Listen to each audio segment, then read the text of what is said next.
오늘 베드로전서 2장에서 사도 베드로는 우리에게 이렇게 얘기를 합니다. 예수 그리스도가 세상 사람들이 버린 돌이 성전의 모퉁이 돌이 된 것처럼 예수를 믿는 사람들도 그러하다라고 얘기하고 있습니다. 초대교회 교인들은 사실상 대부분이 이방인들이었습니다. 물론 처음에 교회가 시작될 때는 유대인의 교회로 시작을 했습니다. 예루살렘에서 교회가 가장 먼저 시작을 했죠. 그러나 그 유대인들의 박해 때문에 초대교회는 금방 다 흩어지고 맙니다. 그리고서는 그 온 세계 각국으로 이제 흩어지면서 이방인들 속으로 들어가고, 그리고 이방인들을 그 전도해서 교회를 세웠습니다.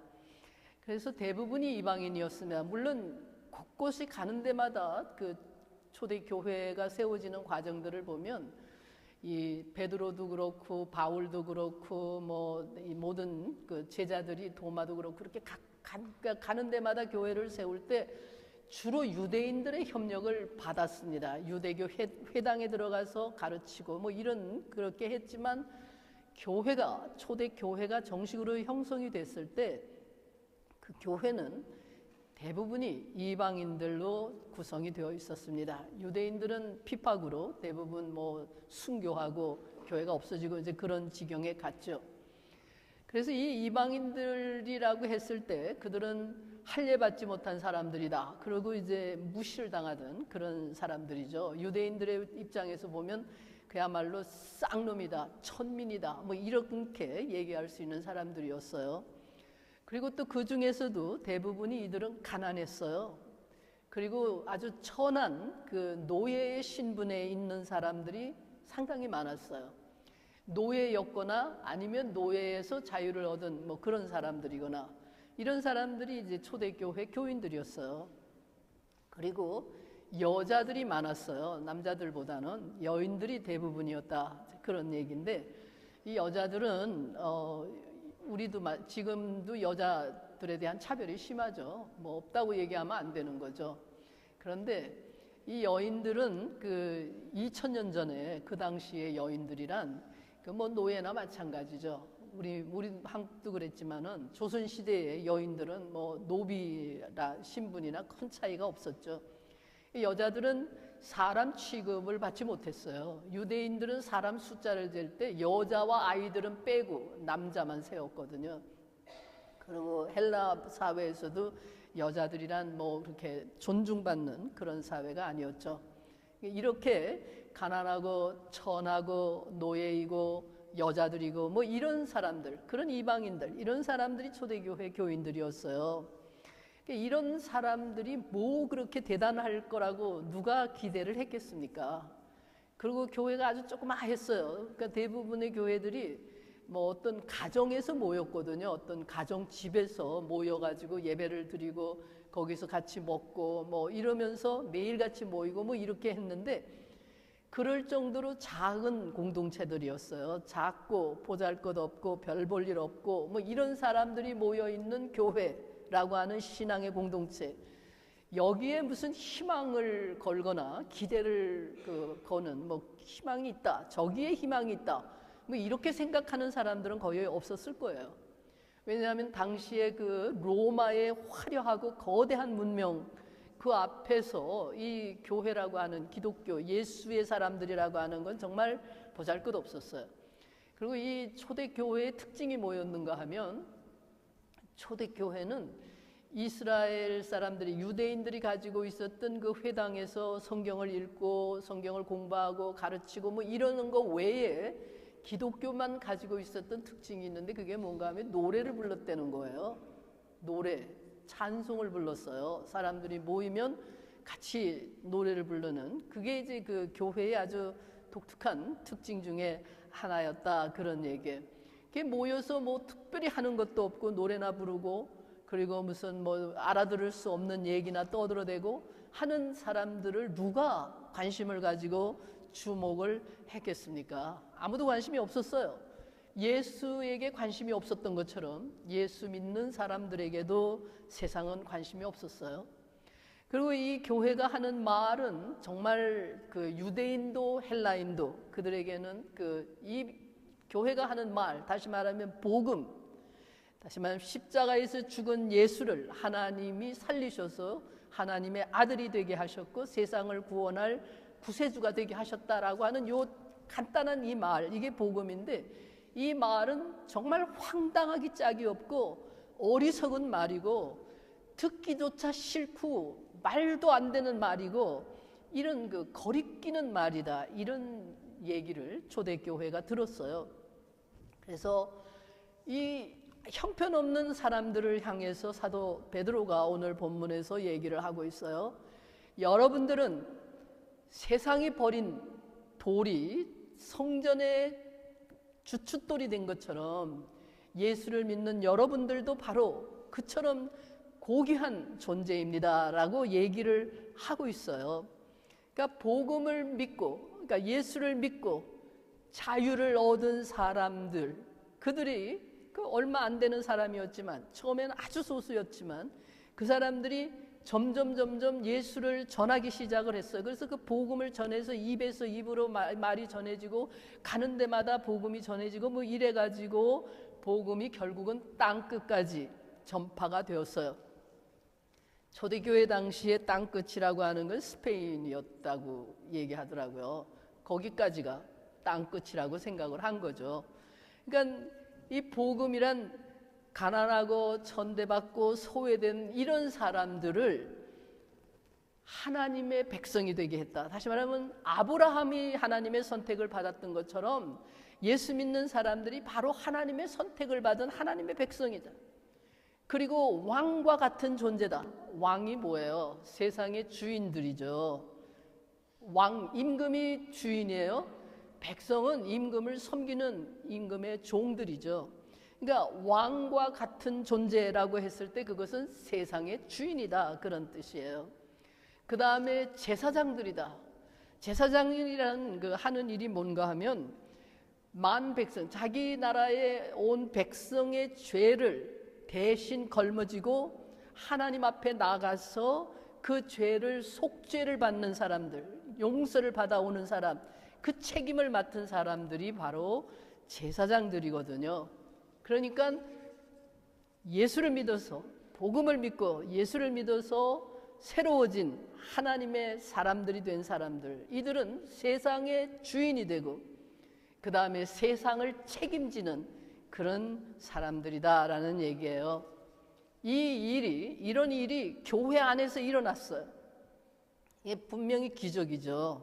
왜냐하면 세상이 천하게 여기고 멸시하고 무시하고 사람 취급도 하지 않는 그런 사람들이 세상의 주인이 되고 노예가 아니라 자유인이 되고 하나님의 선택받은 백성이 되고 이방인인데도 불구하고 하나님의 선택받은 진짜 이스라엘이 된다, 그런 얘기거든요. 그리고 세상을 책임지는 존재가 되었다. 이것이 기적이 아니라면 무엇이 기적이겠어요? 이런 기적이 교회 안에서 일어났어요. 그 교회는 복음으로 세상을 변화시키는 기적의 주인공들이에요. 교회, 그러니까 여러분 자꾸 제도 뭐 이런 건물 뭐 이런 조직 이거 생각하면 안 돼요. 교회는 여러분 하나하나가 교회예요. 제가 교회고 여러분이 교회예요. 우리가 한 사람 한 사람이 예수를 믿는 사람이 교회예요. 그러니까 이 예수를 믿는 사람들이 바로 이런 기적을 일으키는 주인공들이다, 그런 얘기예요. 그러니까 교회는 가난하고 힘없고 차별받고 억눌려 있는 이런 세상에 소외된 이런 사람들이 당당한 하나님의 자녀가 되는 기적을 만들어내는 거예요. 그러면 여러분들 예수를 믿으면은 가난하던 사람이 부자가 된다는 말인가? 노예였던 신분을 가진 사람이 무슨 뭐 귀족으로 바뀐다는 얘기인가? 뭐 어떤 그야말로 눈에 보이는 가시적인 그런 변화가 일어난다는 말인가? 그렇게 생각할 수 있죠. 뭐 예수를 믿으면 이런저런 힘이 없던 사람이 갑자기 뭐 권력이 생기고 그래서 무슨 뭐 높은 자리에 올라가고 뭐 출세를 하고 그렇게 된다는 얘기인가? 아니면 교회가 종교적인 노력으로 신분 상승을 도와준다는가? 뭐 그런 교단도 있어요. 예를 들면 문선명 교단 같은 경우에 교파가 그 종교 같은 그 예수의 이름으로 시작을 했는데 결국은 이제 좀 달라졌지만 자기네 내부에서 살도록 도와주고 뭐 비즈니스를 하도록 도와주고 신분 상승을 하도록 도와주고 뭐 이런 그런 종교적인 활동을 하는 그런 데도 있죠. 그런데 또 어떤 경우는 뭐 세상을 뒤집어 엎을 수 있는 어떤 그 혁명의 주체가 되도록 교회가 만들어준다. 뭐 이런 것 때문에 이 사람들을 바뀌어 놓는 것인가? 아니에요. 교회는 그런 곳이 아니에요. 교회는 그런 거 하는 데가 아니에요. 초대교회가 모여가지고 한 게 뭐였는가 하면 그저 성경 말씀을 같이 읽고 서로 받은 바 말씀의 은혜를 나누고 그리고 노래 찬송을 부르고 같이 밥을 먹고 뭐 그저 서로 그거예요. 서로 뭐 도와줄 수 있고 돌보고 뭐 그저 그게 전부인데 그런 속에서 사람이 바뀐다 그런 얘기예요. 어떻게 바뀌는가? 사회적인 무슨 눈에 보이는 어떤 변화가 일어나는 게 아니라 세상에서는 여전히 가난해요. 세상에서 여전히 힘이 없어요. 세상에서 여전히 무시당해요. 세상에서 차별을 당해요. 그런데 예수 믿는 사람 자신이 나는 부자라고 생각해요. 나는 강하다고 생각해요. 나는 인정을 받고 있다. 왜냐하면 나는 하나님의 자녀다라고 하는 믿음을 가지고 살아요. 그러니까 이 믿음을 가지고 사는 그리스도인들, 그러기 때문에 내가 세상의 주인이다. 내가 세상의 책임을 지는 제사장이다. 그렇게 여기며 살아요. 그러니까 로마 황제가 있는데 그 시저가 세상의 주인이 아니라 내가 하나님의 자녀이고 내가 주인이다.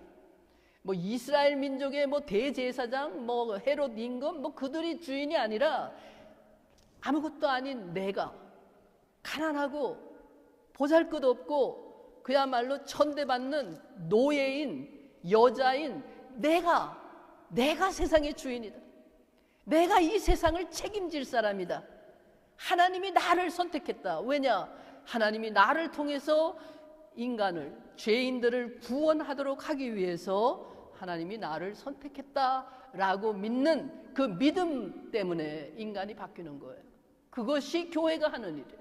믿음으로 사람을 바꿔놓는 거예요. 그것이 교회의 역할이었어요. 그래서 교회가 일으키는 기적은 세상은 보지를 못해요. 세상 사람들이 보기에는 웃기는 것들, 정말 지들이 뭐라고 지들끼리 모여가지고 저러고 아무도 의미가 없다라고 생각할 수 있어요. 그러나 믿음을 가진 그리스도인들은 바뀌어 있는 거예요. 남들이 알지 못하는 인간으로 바뀌어 있는 거예요. 이런 사람들이 세상의 진정한 주인이고 세상을 다 가진 부자예요. 그리고 세상의 권력자들이에요. 진짜 세상을 다스릴 수 있는 그런 능력을 가지고 있는 사람이에요. 그 무엇으로도 그것을 꺾을 수가 없어요. 그래서 초대교회의 신자들이 뭐 초대교회뿐만이 아니에요. 기독교의 역사는 순교의 역사예요. 수많은 사람들이 죽었어요.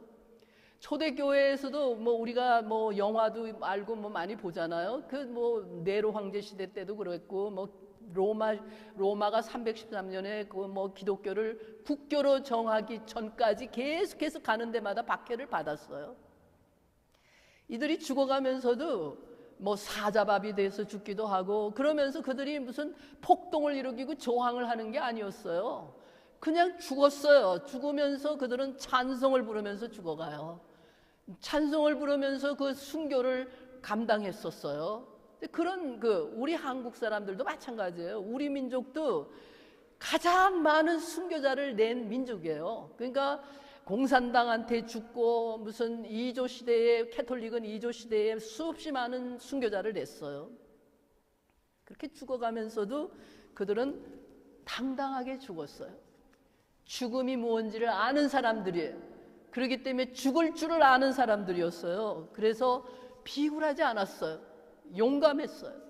자기들의 신앙을 지키기 위해서 용기를 가지고 모든 것을 감당해 갔던 그런 사람들이었어요. 왜냐?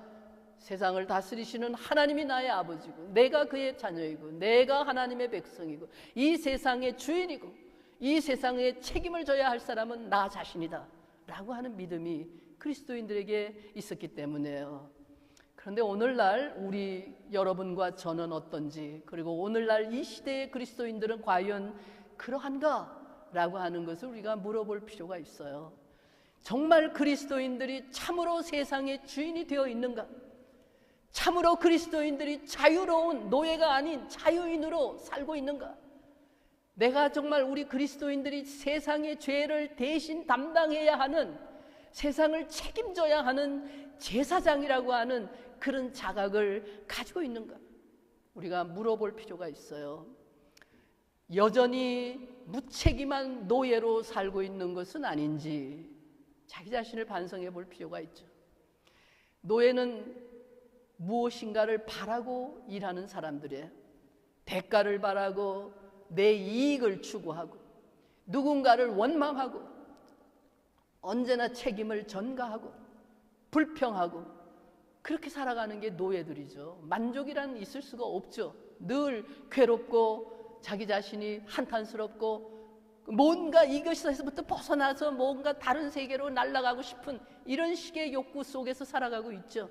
그런 혹시 오늘의 우리 한국 교회가 그런 상태에 있는 것은 아닌지.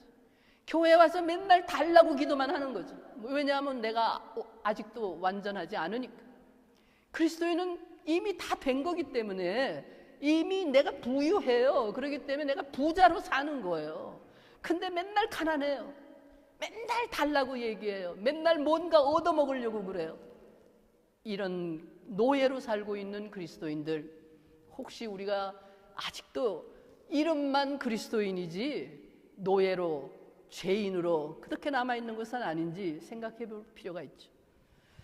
특히 오늘의 한국 교회가 숫자가 굉장히 많다고 자랑을 해요. 한국의 기독교인이 1000만 명에 이른다 뭐 이렇게 자랑을 하는데, 과연 그 1000만 명이 모두 자유인이고 모두 세상의 주인이고 모두 세상을 책임지는 존재들이냐? 물어볼 필요가 있어요. 그렇지 못하면은 수가 많을수록 골치만 아픈 거예요. 왜냐? 소금이 맛을 잃으면 쓰레기가 되거든요. 예수님이 하신 얘기예요. 소금이 맛을 잃으면 아무짝에도 쓸데없는 쓰레기가 돼서 사람들이 밟고 다닐 뿐이다. 세상의 조롱거리가 될 뿐이다. 그런 얘기예요. 제가 얼마 전에 그 동영상, 아주 짧은 동영상 하나를 우연히 봤어요. 한국에 그 이해란 씨라고 하는, 여러분 아는 분은 다 아실 거예요. 탈북 여성 1호 박사로 알려져 있는 분인데 음식을 뭘 만드는 분인 것 같아요. 근데 이분이 그 짧은 동영상에서 굉장히 화를 내는 그런 내용을 담고 있었어요. 그분이 하는 얘기가, 자기는 이번 대통령 선거에서 남재준 후보를 도왔는데, 남재준 장군이 대통령에 출마를 했었죠. 그랬는데 그 뭐 이름도 안 나오고 뭐 이렇게, 그러니까 표가 적어지고 이제 지지자가 없으니까, 그 양반은 돈이 없었으니까, 그 돈이 없었어요. 자기 집을 담보 잡혀서 30만 불을 만들어 가지고 뭐 그 저 선거 자금 뭐 기탁금인가 뭔가를 걸어야 되니까 그거를 한다고 그랬거든요. 그래서 이제 돈이 없으니까 사람을 쓸 수도 없고 많이 못 쓰고, 그러니까 전부 자원봉사자를 데리고 일을 했던 것 같아요. 그런데 이 사람이 이제 그 남재준 후보를 돕다가 그분이 사퇴를 하고 이제 홍준표 후보를 돕는 데로 이제 옮겼대요. 그 자유한국당이라는 데 들어가서 이제 홍준표 후보를 돕는 일을 했어요. 그러니까 이 사람은 이제 그 자유한국당의 선거 운동원이 돼가지고 일을 하는데, 이 사람이 이제 화를 내는 이유가 뭔가 하면, 이 선거 운동을 한다는 사람들이 너무나 무성의하다 이거예요. 너무나 나태하다 이거예요. 너무 화가 났다는 거예요. 휴일이라고 해서 선거 운동원들이 나오지를 않는 거예요. 그러니까는 이 사람은 기가 막히는 거예요. 아마 그 사람들 돈 받고 일을 하겠죠. 그러니까 도저히 자기는 이해할 수가 없다는 거예요. 그리고 왜냐하면은 이 사람들에게는 이번 대선이 탈북자들에게는 심각한 거였거든요. 이번 대선에서 잘못되는 날에는 자기네들이 그 3,000명의 탈북자들이 망명을 하겠다고 그렇게 선언을 했었어요.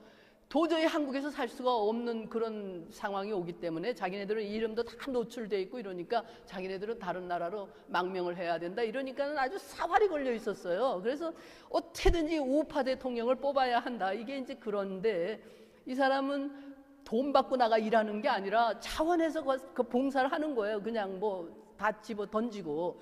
그런데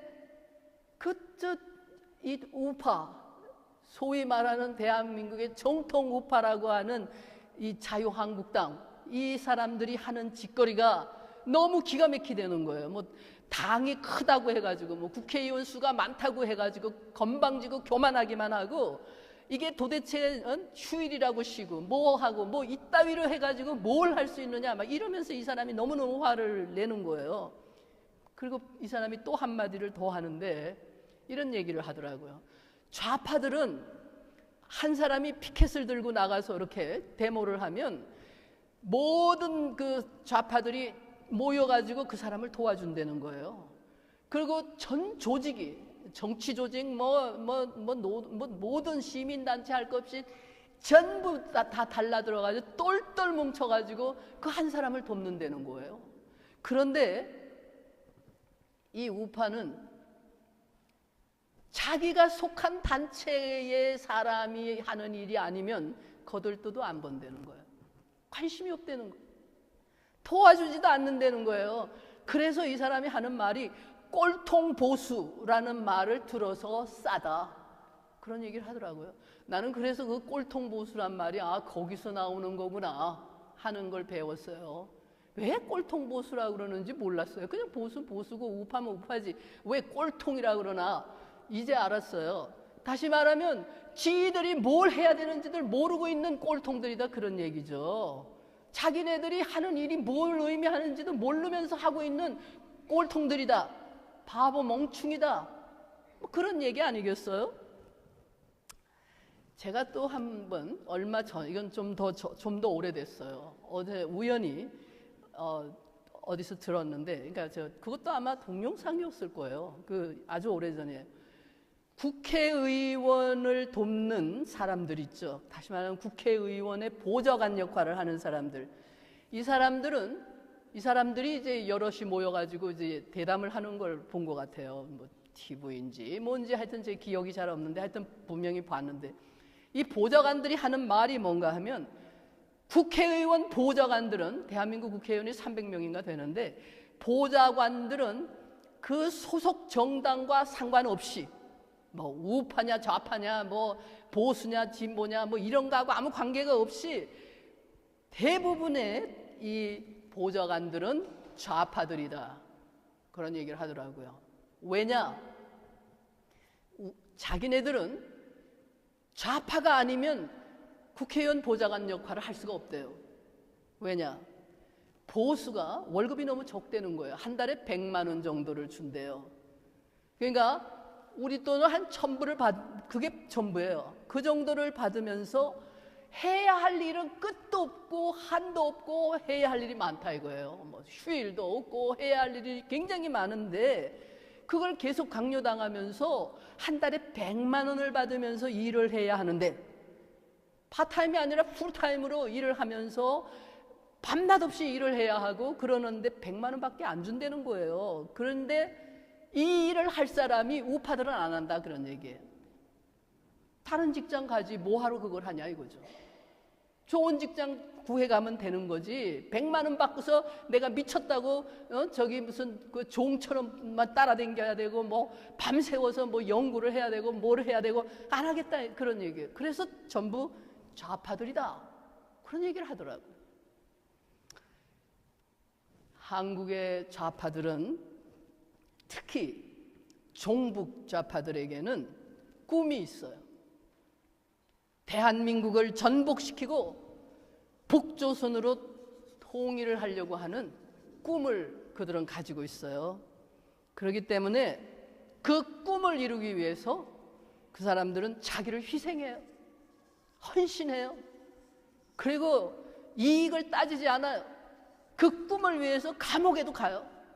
그 꿈을 이루기 위해서 무슨 한 달에 100만 원을 받든 뭐 한 푼을 못 받더라도 온몸을 던져서 그 일을 해요. 자기네들의 꿈을 이루기 위해서. 그런데 한국 교회는 어떠세요? 공산주의를 이길 수 있는 세력은 기독교밖에 없어요. 다른 거 가지고서는 공산당 못 이겨요. 무슨 재주로 공산주의자들을 이길 거냐고요? 교회가 이겨야 하는 거예요. 교회가, 기독교가. 근데 그 교회는 어떠세요? 세상을 책임지는 제사장 역할을 제대로 하고 있어요? 나라를 위해서, 국민을 위해서, 내 이웃을 위해서 나를 희생하고 대가 없는 헌신을 하는 그런 사람들이 있어요? 대한민국 국회의원 300명의 보좌관들이 전부 기독교인들이었다면은 세상이 이렇게 되지 않아요. 달라지죠. 이런 기독교인들이 그냥 자기 이익이나 따지고 무슨 뭐 도움이나 받으려 하고 이따위 기독교인이 아니라 진짜 기독교인들, 하나님의 나라를 위해서, 이 땅이 잘못되지 않도록 하기 위해서 내가 모든 것을 걸겠다라고 하는 이런 기독교인들이라면 얘긴 달라질 거예요. 그래서 제가 보기에는 기독교인들에겐 그런 게 없는 것 같아요. 기독교인들, 오늘날의 기독교인들, 자기가 몸담고 있는 자기 교회를 위해서도 희생을 안 해요. 그 안에서도 서로 성가대, 난 성가대니까 성가대만 해. 교회 학교, 나는 교회 학교 하니까 교회 학교만 해. 나는 여성교회니까 여성교회만 해. 남성교회 관계없어. 이게 전부 자기 속해 있는 자기에게 무슨 뭐가 있는 거 외에는 안 하는 거예요. 안 하는 거예요. 제가 보기엔 그래요. 이게 교회가, 옛날의 교회는 이렇지는 않았어요. 제가 하는 말이 틀린 말이 아닐 거예요. 증거가 뭔가 하면 오늘날의 한국교회가 치열하게 경쟁을 하고 있는 비즈니스 집단이 되어 있죠. 교회가 치열하게 경쟁을 해요. 서로가. 뭐 상대방을 죽이고 내가 살고 교인을 뺏고 뭐 이런 아주, 그러니까 교인들을 실어 나르는 게 그 증거죠. 왜 교인들을 멀리서까지 왜 실어 오냐고요. 왜 차를 돌리냐고요. 말도 안 되는 거 아니에요. 교회는 커뮤니티 속에 있어야 하는 거예요.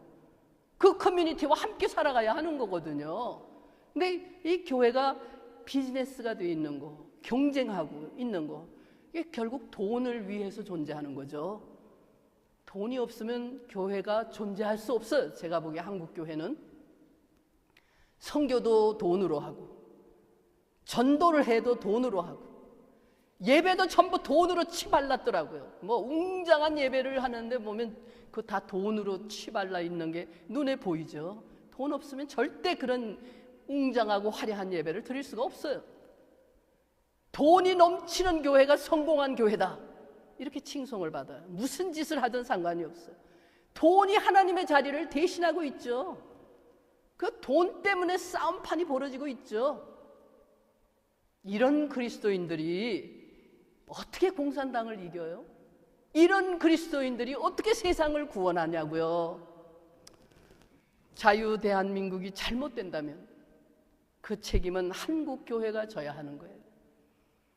왜냐? 하나님이 교회를 선택해서 세상을 구원할 책임을 맡겼기 때문이에요.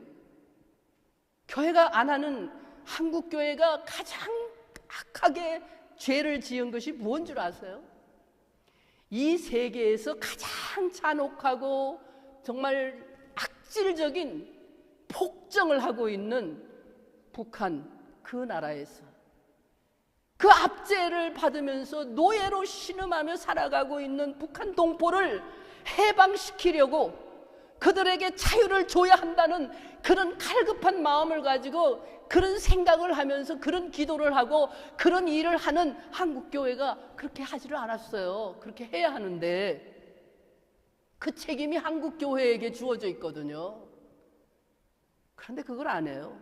한국 교회는 뭐라고 떠들었느냐? 제가 보기에는 하나님, 내가 내 아우를 지키는 자입니까? 어디서 한 얘기죠? 가인이 아벨을 죽인 다음에 하나님이 네 동생 아벨이 어디 있느냐라고 물었을 때 가인이 한 얘기예요.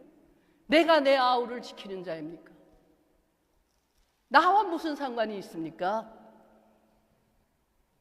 내가 누리는 풍요롭고 정말 자유롭고 정말 멋있게 살아가는 이 대한민국에서 살아가는 이 삶을 계속해 가기 위해서 왜 내가 가난해지면서 통일을 해? 싫다 그 얘기예요. 가난해지는 거 싫다. 그러니까 통일 안 하겠다.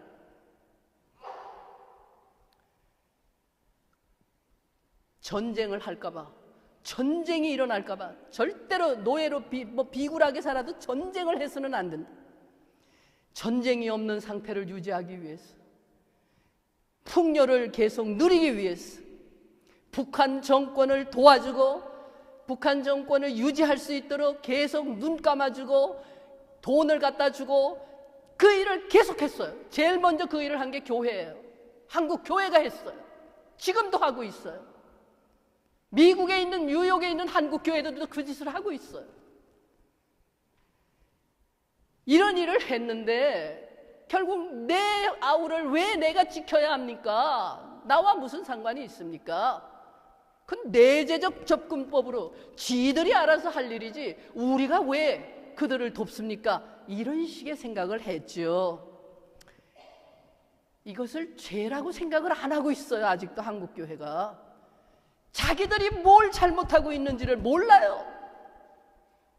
무슨 나라를 위해서 기도를 하는데 문재인 대통령을 도와주시고 마음을 어떻게 하고 북한의 김정은이의 마음을 돌이키고 어쩌고 이따위 헛소리를 기도로 하고 앉았어요.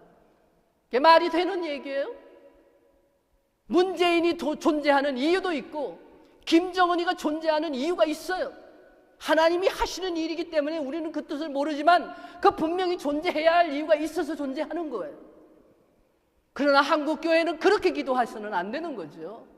내 책임이, 이 세상을 책임져야 할 내가 제사장이니까 이 세상이 잘못되어 있는 저 억울하게 죽어가고 있는 노예로 신음하고 있는 내 동포를 위해서 내가 무엇을 할 것인가? 내가 무엇을 희생할 것인가? 내가 무엇을 헌신할 것인가? 라는 생각을 해야 되는 거 아니에요? 가슴을 쳐야 하는 거 아니에요? 그걸 기도해야 되는 거 아니에요? 안 했어요. 아직도 안 하고 있어요. 분명한 것은 아무리 한국교회가, 아무리 한국인들이 북한 동포를 외면하고 그들이 자유를 얻는 것이 싫고 그들과 통일하는 것이 싫고 그들은 그들끼리 가고 우리는 우리끼리 살겠다고 아무리 그렇게 원해도 하나님은 그들을 구원해 내실 거예요. 언제, 어떤 방법으로, 누구를 통해서 어떻게 될지는 몰라요. 다만 그때에 한국교회는 부끄러움을 면할 길이 없을 거예요. 하나님의 심판을 면할 길이 없을 거예요. 하나님의 진노를 피할 수 없을 거예요. 세상의 주인이 되라고 부르셨어요. 우리가 세상의 주인이에요. 여러분과 제가 이 미국의 주인들이에요. 그 우리 세상의 주인이고 노예가 되어서 신음하고 있는 사람들을 구원해내라고 우리를 불러내셨어요. 세상을 책임지는 존재로 살아가라고 여러분과 저를 제사장이 되라고 왕같은 제사장으로 여러분과 저를 불러내셨어요.